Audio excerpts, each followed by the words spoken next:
नमस्कार दोस्तों, मैं हेमंत पंडित एक बार पुनः आप सभी का तेज क्लासेज में स्वागत करते हैं। ये हमारा मैथ का पांचवा सेट है।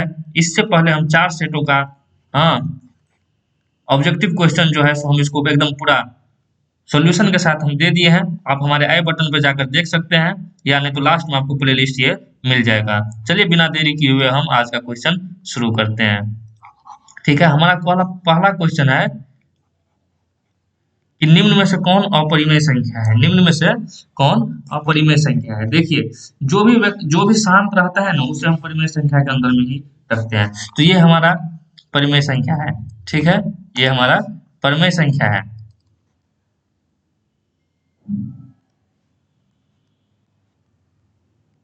ये हमारा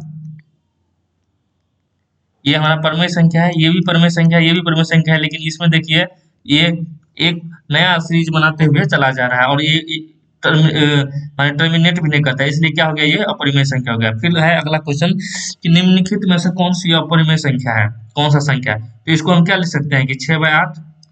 फिर इसको क्या लिख सकते हैं -9/7। और इसको क्या लिखते हैं 3/9। ठीक, इस प्रकार अगर देखा जाए तो सभी परिमेय संख्या, क्योंकि ये p बटा q के फॉर्म में है, लेकिन ये नहीं है p बटा q के फॉर्म में, तो इसलिए क्या हो गया, ये अपरिमेय संख्या हो गया। ठीक है, पाई क्या है, एक अपरिमेय संख्या। पाई क्या है, एक अपरिमेय संख्या है। ठीक है, उसके बाद अगला क्वेश्चन की तरफ चलते हैं कि दो या दो से अधिक अभाज्य संख्याओं का मौसा क्या होगा। अभाज्य संख्या है, यहाँ पर देखिए ध्यान देने बात है कि अभाज्य संख्या है तो अभाज्य संख्या का मौसा जो होता है सो एक होता है। उसके बाद है उसके बाद है कि बहुपद 4x² - 4x+1 के मूलों का गुणनफल कितना होगा। तो देखिए, ये जो है आपका क्वाड्रेटिक इक्वेशन है, द्विघात समीकरण है। तो इसमें जो है अल्फा प्लस बीटा का अगर मान लीजिए इसका मूल है, इसका गुणनफल जो होता है क्या होता है, c/a होता है। तो c इसमें कितना है, एक, और a कितना है, 4। तो 1/4 इसका सही आंसर हो जाएगा। फिर अगला क्वेश्चन है, यदि बहुपद px = x² - 3x+5 के मूल अल्फा और बीटा हो तो अल्फा प्लस बीटा का क्या मान होगा। देखिए यहाँ पे, एक मिनट इसे हम हटाते हैं। देखिए क्या है कि हमारा इसमें 1/अल्फा प्लस 1/बीटा का मान हमको बोल रहा है निकालने के लिए। अगर इसका एलसीएम लेते हैं हम तो अल्फा बीटा होता है और अल्फा प्लस बीटा हो जाता है। ठीक है, अब यहाँ पर अगर बात करें हम, ठीक है, ये इस वाला में, तो अल्फा प्लस बीटा का मान क्या होता है, -b/a है। और यहाँ पर -b कितना है, 3 है। मतलब b का मान 3 है तो माइनस और -3, फिर a कितना है नीचे में, 1 है। तो ये क्या हो जाएगा आपका 3 हो जाएगा। फिर अल्फा इंटू बीटी कितना होता है, c/a। c कितना है इसमें, 5 है। इसमें देखिए अल्फा प्लस बीटा की जगह पर हम मान देंगे 3 और अल्फा बीटा की जगह हम दे देंगे 5। इसका आंसर क्या हो जाएगा, 3/5। ठीक है, अगला क्वेश्चन है हमारा, अगला क्वेश्चन है कि द्विघात बहुपद के शून्यकों की संख्या कितनी होती है। देखिए, द्विघात अगर बहुपद है, ठीक, तो उसका कितना मूलों की संख्या कितना होगा, 2। अगर त्रिघात है तो कितना होगा, 3। अगर रैखिक है तो कितना होगा, 1। ठीक है, ये आपको ध्यान में रख लेना, बहुत ही इंपॉर्टेंट है ये। ठीक है, उसके बाद है कि एक द्विघाती बहुपद x² - x+4 के शून्य का अल्फा और बीटा है तो अल्फा प्लस बीटा का मान क्या हो जाएगा। देखिए अल्फा प्लस बीटा का मान क्या होता है, -b/a। तो माइनस यहाँ पे -1 और a का मान भी 1, तो मतलब क्या हो जाएगा, 1। इसका आंसर 1 हो जाएगा। एक रैखिक समीकरण का घात कितना हो गया, हम बता ही दिए थे कि रैखिक समीकरण का घात जो होता है सो 1 होता है। फिर है कि एक संख्या दूसरी संख्या से दुगुना है तो दोनों संख्याओं का योग 27 है, तो संख्या ज्ञात करें। देखिए कुछ प्रश्न ऐसे भी होते हैं ना जिन्हें हम ऑप्शन दे के बना सकते हैं। ठीक है, अब जैसे देखिए यहाँ पर 18 और 9, 18 9 कितना हो गया, 27। ये मिल गया हमारा, 18 9 को जोड़े तो 27, और 9 जो है सो 18 का, हाँ, मतलब कि 9 का दुगुना जो है सो 18 है। मतलब 18 जो है सो 9 का दुगुना है। तो इसमें भी कह रहा है कि एक संख्या है दूसरे से दुगुना है, मतलब एक संख्या है 9 और माने एक संख्या है 9 और दूसरा जो है सो उससे दुगुना है। ठीक है, तो इसमें आपका 9 18 क्या, लेकिन इसमें देखिए 21 तो होता है 27, लेकिन ये इसका दुगुना नहीं है। मतलब दुगुना क्या, कुछ भी इसमें नहीं लगता है। वैसे ही 10 और 17 भी है, तो इसलिए इसका ऑप्शन क्या हो जाएगा, ए हो जाएगा। फिर अगला क्वेश्चन है कि 4x + py + 8 = 0 और 2x + 2y + 2 = 0 p के किस मान के लिए अद्वितीय हल होगा। देखिए अद्वितीय हल के लिए क्या होता है, अद्वितीय हल के लिए कि आपका a1/a2 जो कि डज नॉट इक्वल टू होता है किसके, b1 और ठीक है, तो इसका क्या होता है, अद्वितीय हल होता है। ठीक है, तो इसमें देखिए क्या होता है, a1/a2 does not equal to b1/a2 b2। ठीक है, इसमें देखिए a1 4 और बटा 2 मतलब 4 बटा 2 does not equal to b1 by b2, मतलब आपका p बाय कितना 2, 2 से 2 कट गया, मतलब p जो है सो 4 के बराबर नहीं होगा तभी हो जाएगा, मतलब p 4 के अतिरिक्त p के मान के लिए आपका ये आंसर सही होगा। ठीक है, इसके बाद है यदि युग्म a one x plus b one y बराबर सी वन और a two x plus b two बराबर सी टू के लिए ए वन इतना है तो लेकिन कौन सा होगा, यही इसी का है, तो इसमें से क्या होगा, इसका अद्वितीय हल होगा, अद्वितीय हल होगा। आपका इसका आंसर जो है युग्म क्या है, आश्रित है एक दूसरे। ठीक है, 13वां क्वेश्चन की ओर चलते हैं। यदि x plus two y equal to x plus two y minus five equal to zero है, a x plus a minus b अनंत हल हो, तब क्या होगा इसमें। देखिए सबसे बड़ी बात है आपका कि अनंत हल होने के लिए क्या होता है कि ए वन बटा ए टू, ठीक है, उसके बाद इक्वल टू जो होता है b one by b two, जो कि नहीं इक्वल होता है किसके, तो सी वन और सी टू के। ठीक है, तो इसमें देखिए ए वन कितना हो गया 1, फिर 1 बराबर बी वन कितना है आपका 2, बी टू कितना हो जाएगा ए माइनस बी, जो कि डज नॉट इक्वल टू होगा किसके, तो 5 और 10 के, 5 और 10 के, तो खैर इसमें हमको ए प्लस बी के रूप में लेना है। ठीक है, तो ए माइनस बी इक्वल टू जो है सो 2 जो होगा यही इसका सही आंसर होगा, 13 का सी आंसर। ठीक है, इसके बाद अगला क्वेश्चन है कि x बराबर 56 रूट अंडर 56 प्लस इसके अंदर रूट 56 प्लस इसके अंदर रूट 56 का मान क्या होगा, इसको जो इंडिफिनिट तो इसका आंसर होता है -7 और 8। आपको ये याद रख लेना है। ठीक है, अगला क्वेश्चन है कि यदि समीकरण x square plus 4x plus m equal to 0 के मूल वास्तविक और असमान हो तो m के लिए कौन सा मान सही। देखिए सबसे बड़ी बात है कि मूल जब वास्तविक और असमान होता है तो इसका मूल का मान जो होता है तो क्या होता है minus b plus minus root under b square minus 4ac by 2a। ठीक है, तो इस हिसाब से आप अगर देख लीजिएगा करके, ठीक, तो इसका आंसर आपका कितना आएगा मालूम है, आपका आंसर आएगा बी, मतलब एम जो है एम जो है 4 से छोटा होना चाहिए। ठीक है, अगला क्वेश्चन है कि यदि समीकरण इतना 9x square plus 6ax plus 4 बराबर 0 है तो मूल समान हो, तो उसका मूल क्या होता है, इसका मूल होता है अगर समान होगा तो क्या हो जाएगा B square minus 4ac by 2a। ठीक है, तो इसमें देखिए ये जो है इसमें ए नहीं होना चाहिए, तो इसका आंसर कितना हो जाएगा आपका 3/2। ठीक है, ये नहीं होगा, ये -2/3 हो जाएगा। ठीक है, फिर अगला क्वेश्चन है कि समीकरण x square plus x plus one बराबर 0 के वास्तविक हल होंगे। अब देखिए वास्तविक हल होने के लिए क्या होता है कि इस यही फिर क्राइटेरिया को अपनाना पड़ता है, तो इस हिसाब से अगर आप कीजिएगा तो इसका आंसर वास्तविक हल इसमें से कोई नहीं होगा, क्योंकि इसका वास्तविक जो कीजिएगा तो इसका मान आएगा आपका -1 प्लस माइनस माइनस रूट 3/2, जो कि इसमें से नहीं है तो आपका आंसर ये हो जाएगा। ठीक, उसके बाद अगला अगला है, एक मिनट इसको मिटा देते हैं पहले।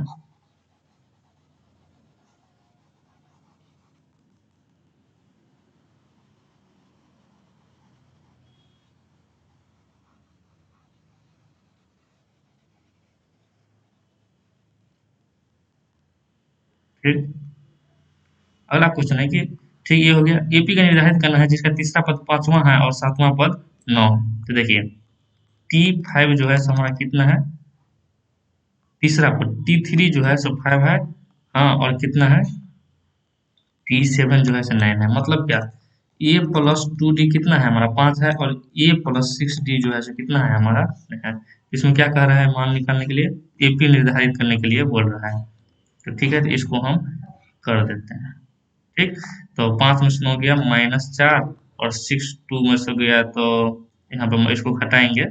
ठीक, तो ये हो जाएगा -4d, मतलब d बराबर कितना हो जाएगा 1, तो 1 हो जाएगा, तो 5 बराबर a प्लस 2 गुने 1 बराबर a, इसका मान रख दिए हैं तो a बराबर कितना हो जाएगा 3। ठीक बात है, तो मतलब 3 से इसका मान शुरू होगा, देखिए 3 4 5 6 ये वाला जो है इसका पद हो जाएगा। इसके बाद है समांतर श्रेणी 1 4 7 और 10 का 18वां पद का मान क्या जाता है, 18वां पद का मानना है तो क्या हो जाएगा a प्लस 17d, अब ये इसमें कितना है 1 है और 17 और आपका कितना है इसमें डी, देखिए 4 में से गया तो 4 में से गया तो कितना है 3 और 7 में से 4 गया तो कितना 3, मतलब इसका कॉमन डिफरेंस कितना है 3, तो 1 प्लस 17 या 51 बराबर कितना हो जाएगा 52, 52 इसका सही आंसर हो जाएगा। ठीक है, उसके बाद प्रथम 1000 धन संख्याओं का योग क्या होता है, देखिए सबसे पहले, अगर देखिए ये भी आपका एबी से ही धन संख्याओं का योग से है, तो सबसे पहले इसका फार्मूला हम लिखेंगे। तो इसका फार्मूला आपको मालूम है क्या होता है? एस एन बराबर होता है, मतलब एन पदों के योग बराबर होता है कि n by two into two a plus n minus one into d. ठीक है,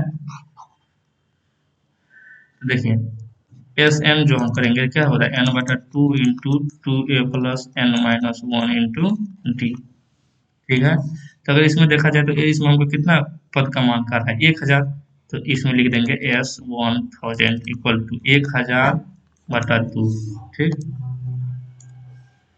into two into one plus 999, 1000 minus one 999 into एक, क्या हो जाएगा 500 गुने 1001, अर्थात हो जाएगा 500 इंटू 500, मतलब 500 500 हो जाएगा इसका आंसर बी। ठीक है, एपी का पहला पद दो और है, सातवां सार बनकर दो है, तो आठवां पद क्या होगा, टी एट बोल रहा है निकालने के लिए, तो क्या हो जाएगा ए प्लस 7 डी। मतलब ये कितना है हमारा दो, और कॉमन डिफरेंस है 3, तो 2 प्लस 7 या 21 और 2 कितना हो गया 23, हमारा ये सही आंसर हो गया। उसके बाद है नीचे के चित्र में एडी बराबर 2 सेंटीमीटर दिया हुआ है, ये आपका थेल्स प्रमेय से रिलेटेड है थ्योरम। ठीक है, आपको थेल्स प्रमेय भी एक बार देख के जाना चाहिए, क्योंकि थेल्स प्रमेय से आपका क्वेश्चन हर बार पूछा जाता है। ठीक है, इसमें है एडी बराबर 2 सेंटीमीटर, डीबी बराबर है 3 सेंटीमीटर, ए बराबर है 5 सेंटीमीटर, और तो इसका मान करेंगे। देखिए थेल्स थ्योरम में क्या होता है कि अगर आप डी पैरेलल जो अगर बीसी होता है ना, तो किसी भी ट्रायंगल में होता है कि a d upon b d equal to a e equal to c e होता है। हमको सी ए का मान कह रहा है निकालने के लिए, देखिए ए डी हमारा कितना है 2, उसके बाद बी डी कितना है 3, और ए ई कितना है हमारा 5, तो सी ई का मान हमको निकालना है। तो सी ई का मान क्या हो जाएगा, क्रॉस प्रोडक्ट करेंगे 5 या 15, और ये हो जाएगा 2 अर्थात 7.5, ये इसका सही आंसर हो गया। ठीक है, फिर फिर ये कह रहा है कि त्रिभुज एबीसी और डीईएफ में ये इसके बराबर, ये समरूपता का क्वेश्चन है। ठीक है, तो देखिए ऐसे समरूपता का अगर ऐसा क्वेश्चन आएगा ना और इसका दिया रहेगा, तो क्षेत्रफल जो होता है उसके स्क्वायर के अनुपात में हो जाता है। जैसे कि देखिए अगर संगत भुजाओं का जो स्क्वायर होता है, जैसे कि इसका है, तो देखिए ट्रायंगल एबीसी का ये मान है ए बी बी सी ए सी। ठीक है, तो इसका स्क्वायर हो जाएगा 9 और इसका स्क्वायर हो जाएगा 25, मतलब 9:25 में इसका हो जाएगा। फिर ये भी आपका थेल्स प्रमेय से थ्योरम से है। देखिए इसको हम दो तरीके से बनाते हैं। देखिए इसके क्या कितना गुना है, 2 गुना है, तो x माइनस 4 भी इसके कितना गुना होगा, 2 गुना होगा, मतलब 2x माइनस 8 बराबर कितना होगा 3x माइनस 11। हाँ, तो इधर 3x माइनस 2x करेंगे तो कितना हो जाएगा यहाँ पर माइनस एक्स, और इधर ले जाएंगे तो -3, तो x बराबर कितना हो जाएगा 3। ये आपका बना सकते हैं, लेकिन ये आपको नहीं मालूम है, आप इसको इसी मेथड से आप बनाइए। ठीक है, उसके बाद है कि त्रिभुज एबीसी में, ओके, कोई एक ट्रायंगल है एबीसी में, ए बी, ओके, माने कि ए बी कितना है 13, ए बी 13 है, ओके, ए बी 13 है, बी सी कितना है 12, तो ये हो जाएगा 5। ठीक, 5 12 13 है, तो कौन सी का मान बोल रहा है निकालने के लिए, 90 डिग्री आपका पाइथागोरस प्रमेय से ये है। ठीक, फिर यहाँ पे ये भी एक दो समरूप त्रिभुज की भुजाएं 4:9 के अनुपात में है, तो त्रिभुजों का क्षेत्रफल जो है कितने अनुपात में होगा, देखिए यहाँ पे 2:3 भी दे दिया है। जो बच्चा देखे और इसको स्क्वायर रूट करके डायरेक्ट आंसर मारते, लेकिन आपको ऐसा नहीं करना है। यहाँ पे भुजाएं दिया हुआ है, तो इसका एरिया जो है जो क्या हो जाएगा, इसके स्क्वायर के बराबर हो जाएगा, तो 4 चौके 16 और 9 में 81, आपका आंसर ये हो जाएगा। ठीक है, अगला क्वेश्चन की तरफ चलते हैं। ए बी वृत्त का व्यास है तथा वृत्त के केंद्र का निर्देशांक 2, -3 है, तथा बी के निर्देशांक 1/4 है, तो ए का निर्देशांक क्या होगा। देखिए सबसे पहले कि वृत्त का व्यास आपको मान लीजिए ये है, और वृत्त का केंद्र आपका ये है। ठीक है, तो केंद्र का निर्देशांक है 2, -3, और बी का निर्देशांक मतलब आप ऐसा लिख लीजिए, तो बी का निर्देशांक कितना है 1, 4, तो इसमें पूछ रहा है ए का निर्देशांक कितना होगा। देखिए अगर एक तरफ से देखा जाए तो ए बी का ये मध्य बिंदु होता है, क्योंकि जे जितना ये होता है उतना ही ये होगा। ठीक, तो उसका मध्य बिंदु ये हुआ, तो हम इसको क्या करते हैं कि सबसे पहले मान लीजिए इसको एक्स और वाई लिख लेते हैं, तो क्या हो जाएगा 1 + x/2 होता है कि नहीं, जो कि किसके बराबर होगा 2 के बराबर होगा। तो देखिए एक्स का मान कितना हो जाएगा, वहां से 3 हो जाएगा, क्योंकि 2 दूनी 4 और ये घटेंगे तो 3 हो जाएगा। फिर यहाँ पर देखिए y + 4/2 इक्वल टू कितना होगा -3, तो y + 4 बराबर हो जाएगा -6, तो y बराबर कितना हो जाएगा -10। तो आपका इसमें देख लेना है कि आपको कौन सा आपको मिल गया, तो आपका सॉरी ये 3, -10 ये हमारा सही आंसर हो गया। ठीक है, उसके बाद 28 का क्वेश्चन है।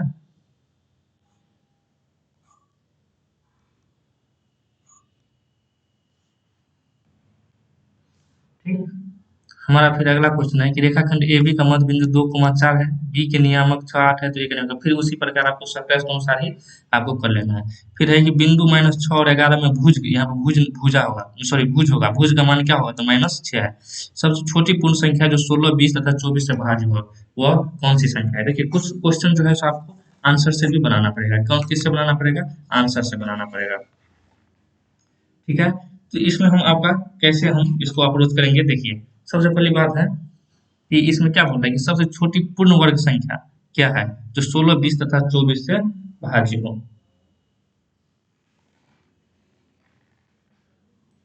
तो इसमें सबसे पहले बोले कि पूर्ण वर्ग संख्या हम पूछ रहा है, तो 240 किसका वर्ग है, किसी का नहीं है। 1600 है, 2400 किसी का है, किसी का नहीं है। ठीक, देखिए 50 25 हम 2500 हो जाता है, और 3660 का हो जाता है। ठीक, तो हमारा 40 और मतलब 1600 और क्या है 3600 ही है हमारा, इसमें दो आंसर, मतलब इसी दो से आपका। हाँ सर, तो हमको ये चेक कर लेना है कि इसमें कौन सा। देखिए 16 से तो ये कट जाएगा, 20 से भी कट जाएगा, लेकिन 24 से करने के लिए आपको इसमें करना पड़ेगा। ऐसे भी कर लीजिएगा तो आपको कितना हो जाएगा, 208 और 3 से, तो ये नहीं होगा, तो आपका आंसर ये हो जाएगा 3600। ठीक है, सबसे छोटी पूर्ण वर्ग संख्या जो 16, 20 तथा 24 से भाज्य हुआ है, तो यही है। फिर sec 45 का मान क्या होता है, तो cos 45 का मान क्या होता है, 1/√2, तो sec 45 का मान कितना, √2। फिर अगला क्वेश्चन देखिए, अगला क्वेश्चन देखिए, अगला क्वेश्चन देखिए, बहुत ही इंपॉर्टेंट क्वेश्चन है। ठीक है, उसमें देखिए sine theta minus cos theta का स्क्वायर दिया हुआ है, फिर इसको जोड़ दिया है sine theta plus cos theta के स्क्वायर के साथ। इसका मान क्या होगा, तो देखिए साइन स्क्वायर थीटा प्लस, इसको हम ए माइनस बी का होल स्क्वायर को हम लिख लेते हैं, तो a square plus b square, और फिर -2 cos theta into sine theta. फिर यहाँ पे हो जाएगा sine square theta plus cos square theta, a plus b का होल स्क्वायर के रूप में, प्लस हो जाएगा 2 साइन थीटा इंटू कॉस, तो 2 sine theta into cos theta हो कट गया, और इसका मान हो गया 1, और इसका भी मान हो गया 1, तो 1 1 जोड़ दिए तो कितना हो जाएगा हमारा, तो आंसर हो जाएगा। ठीक, फिर इसके बाद है अगला क्वेश्चन कि sine theta minus cos theta, ये क्वेश्चन था। फिर था साइन थीटा बराबर √3/2 है, तो टेन थीटा का मान। अब देखिए साइन थीटा का मान हमारा उनको दिया है √3/2। हम जानते हैं कि साइन थीटा का मान √3 किसके बराबर है, 60 डिग्री के बराबर है। थीटा का मान कितना हो गया, 60 डिग्री। अब वहां पर टेन थीटा का पूछ रहा है, मतलब कितना का, टेन 60 का, तो टेन 60 का मान कितना होता है, √3 का, हमारा यही आंसर हो जाएगा √3। उसके बाद है कि कॉस 64 हाँ बटा साइन 26 का मान कितना होगा। तो कॉस देखिए इसको आप ऐसे लिख सकते हैं, कॉस 90 माइनस 24 इसको लिख सकते हैं, या साइन 26। ठीक है, तो आप इसको क्या लिख सकते हैं, sine 26 upon sine 26 equal to 1। ठीक है, अब अगला क्वेश्चन है हमारा कि 100√3 मीटर ऊंचे टावर के जमीन से 100 मीटर दूर से देखने पर उन्नयन कोण का मान क्या होगा। देखिए यहाँ पर मतलब ये है आपका 100√3 ऊंचा टावर है, और यहाँ पर 100 मीटर है आपका, और यहाँ से देखने पर पूछ रहा है उन्नयन। देखिए टेन थीटा, इसको मान लीजिए थीटा, तो टेन थीटा का मान क्या हो जाएगा, टेन थीटा का मान हो जाएगा 100√3 बटा 100, अर्थात √3 जो होता है किसके बराबर होता है, टेन 60 का, और थीटा जो होता है क्या हो जाएगा, 60, यही हमारा क्या हो गया, तो उन्नयन कोण हो गया। क्या हो गया, तो उन्नयन कोण हो गया। ठीक, अब चलिए 1 मिनट इसको पहले मिटा लेते हैं।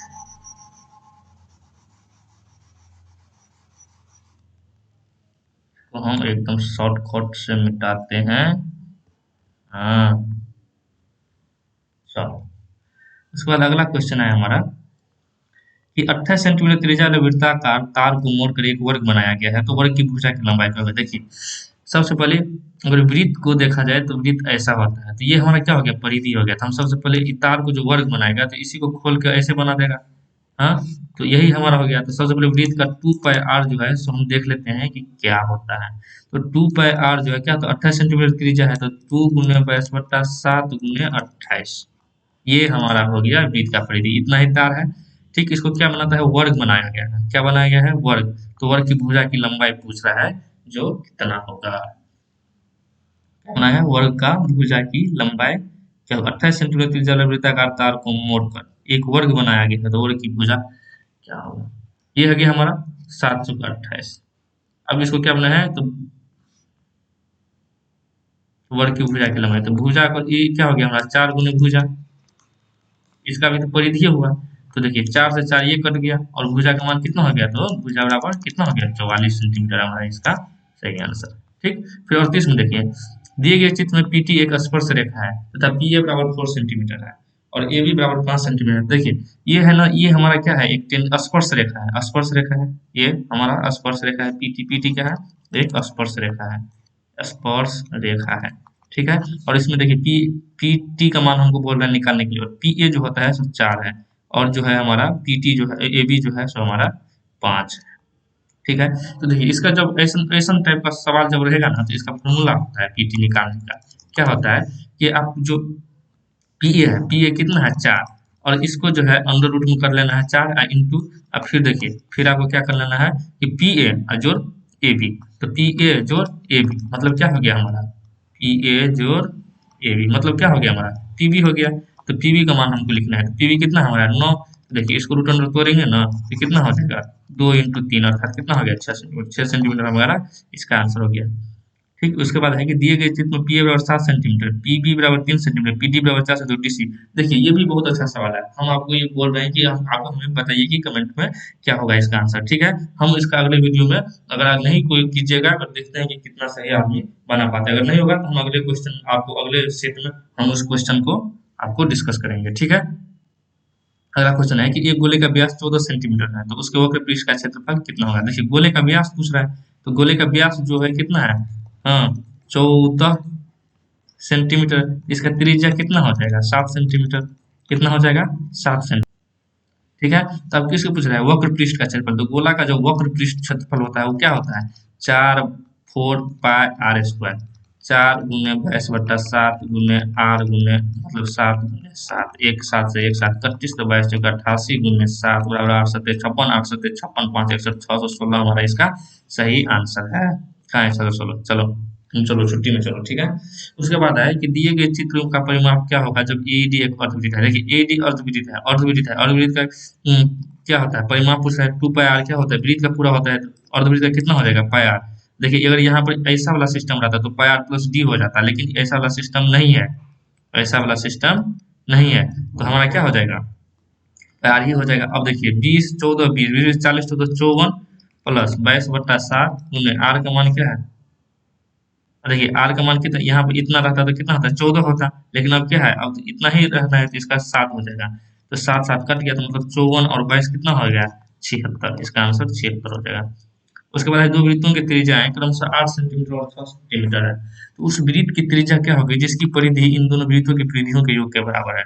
तो देखिए सबसे पहले हम क्या लिखते हैं वृत्त का परिधि जो होता है तो क्या होता है 2 पाई आर, लेकिन इसमें 2 है तो r1 प्लस 2 पाई r2, हम 2 पाई कॉमन ले लेंगे तो r1 प्लस r2, बड़ा त्रिज्या के बराबर है, बड़े वृत्त की परिधि के बराबर है तो इसका बड़ा r ले लेंगे, 2 पाई से 2 पाई को उड़ा दो है तो r1 प्लस r2 कितना हो गया 8 प्लस 6 बराबर कैपिटल आर, तो कैपिटल आर का मान कितना हो गया 14, 14 ही हमारा क्या होगा सही आंसर होगा।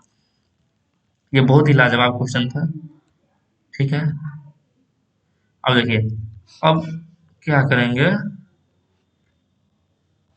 अब अगला क्वेश्चन हमारा क्या है,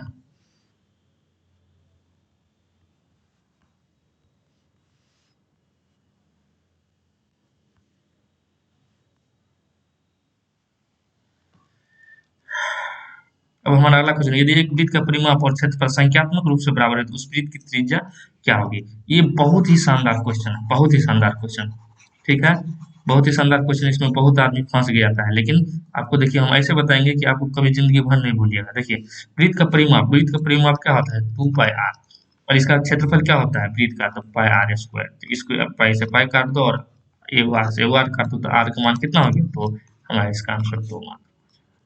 किसी गोले की त्रिज्या आधी कर दी जाए तो नए गोले का आयतन क्या होता है, तो गोले का आयतन जो होता है सो क्या होता है 4/3 pi r cube, 4/3 pi r cube, और इसको क्या किए हैं कि 4/3 अब पाई इसको क्या किए हैं r/2 आधी कर दिए हैं, मतलब ये कितना हो गया 8 हो गया, 2 दूना 4 दूना 8, तो मतलब ये कितना हो गया इसको कर देंगे अगर तो क्या हो जाएगा 8, मतलब गोले की त्रिज्या आधी कर जाए तो नए गोले का आयतन कितनी रह जाएगा, नया गोला कितना हो जाएगा इसका 8वां भाग हो जाएगा। ठीक है, 8वां भाग। किसी घन की भुजाओं को दुगुना कर दिया जाए तो आयतन कितना होगा, देखिए घन का भुजा को अगर दुगुना करिएगा तो घन का क्षेत्रफल घन का आयतन कितना होता है भुजा की, मतलब दोगुना कीजिएगा तो 2 का क्यूब कर दीजिए मतलब 2 दूना 4 दूना 8 तो 8 गुना हो जाएगा इसका आंसर। ठीक है, इसके बाद है कि संचय बारंबारता क्या कहलाता है? संचय बारंबारता क्या कहलाता है? संचय बारंबारता क्या कहलाता है? तो संचय बारंबारता क्या कहलाता है? तो अगला क्वेश्चन है हमारा 47, 5376421 का माध्यिका क्या होगा? देखिए 53+7+6+4+2+1, इसको सभी को जोड़ देंगे, 1 2 3 4 5 6 7, इसको 7 से देंगे तो 5 3 8 7 15 6 21 4 25 2 27 28 बट्टा 7 इक्वल टू 4, इसका आंसर हो जाएगा सही। इसके बाद है कि अधिक बारंबारता वाले वक्र को क्या बोलेंगे? अधिक बारंबारता वाले वक्र को क्या बोलेंगे? तो अधिक बारंबारता वाले वक्र को हम बहुलक वर्ग बोलेंगे। फिर है, दो खिलाड़ी संगीता और रेशमा टेनिस का एक मैच खेलती है, संगीता द्वारा मैच जीतने की प्रायिकता 0.62 है, तो रेशमा की जीतने की प्रायिकता क्या होगी? तो देखिए सभी प्रायिकताओं का योग कितना होता है? एक, अगर एक का है एक और दो योग मतलब कि दो एक होता है जिसमें एक कितना है 0.62, तो इससे हम एक में से घटा देंगे तो कितना हो जाएगा 0.38, ये जो हमारा आंसर हो जाएगा। ठीक है, असंभव घटना की प्रायिकता क्या होती है? तो जीरो होती है। एक रेखा जो वृत्त के दो बिंदुओं पर प्रतिच्छेद करती है क्या कहलाती है? जीवा कहलाती है। स्पर्श रेखा नहीं कहलाएगी, स्पर्श रेखा सिर्फ एक बिंदु से गुजरती है, जबकि जीवा कहीं से गुजरेगी तो वो दो बिंदु को टच करेगी। एक बिंदु से स्पर्श रेखा मैक्सिमम दो ही खींच सकते हैं। ये आपकी थी जानकारी जो मैंने कर दी। जनहित में जारी, अब आपकी है जिम्मेवारी, करो चैनल सब्सक्राइब हमारी। ठीक है, उसके बाद मिलते हैं एक नई वीडियो में 51 से 100 तक के वीडियो में। तब तक धन्यवाद।